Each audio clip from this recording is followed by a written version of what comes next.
মই অন্ধ নহয়, I am an artist. মই অন্ধ নহয়, I'm an artist.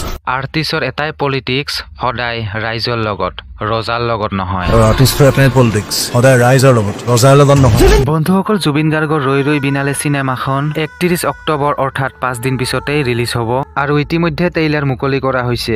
আৰু ৰৈ ৰৈ বিনালে চিনেমাখনত জুবিন গাৰ্গে কৈছে, মই অন্ধ নহয়, I am an artist.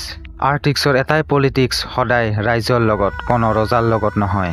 আৰু ইতিমধ্যে ট্ৰেইলাৰখন চাই হাজাৰ হাজাৰ দৰ্শকে কান্দিছে। জুবিন গাৰ্গৰ বাস্তৱ জীৱনৰ লগত প্ৰায় মিলি গৈছে বুলি একাংশই কৈছে। বন্ধুসকল, আপুনিও কমেণ্টত শুভেচ্ছা জনাওক যাতে জুবিন গাৰ্গৰ ৰৈ ৰৈ বিনালে চিনেমাখন অসমীয়া চিনেমাৰ ভিতৰত আটাইতকৈ হিট আৰু যাতে ৰেকৰ্ড গঢ়িব পাৰে। অন্ধ নহয়, I'm an artist. আৰ্টিষ্টৰ এটাই পলিটিক্স, সদায় ৰাইজৰ লগত, ৰজাৰ লগত নহয়। বন্ধুসকল, ভিডিঅ'টো যদি ভাল লাগিছে এটা লাইক কৰি দিব আৰু লগতে যদি এতিয়ালৈকে চেনেলটো ছাবস্ক্ৰাইব কৰি ৰখা নাই ছাবস্ক্ৰাইব কৰি ৰাখক আৰু যদি কিবা ক'ব লগা থাকে তলত কমেণ্ট বক্সত জনাব। ধন্যবাদ।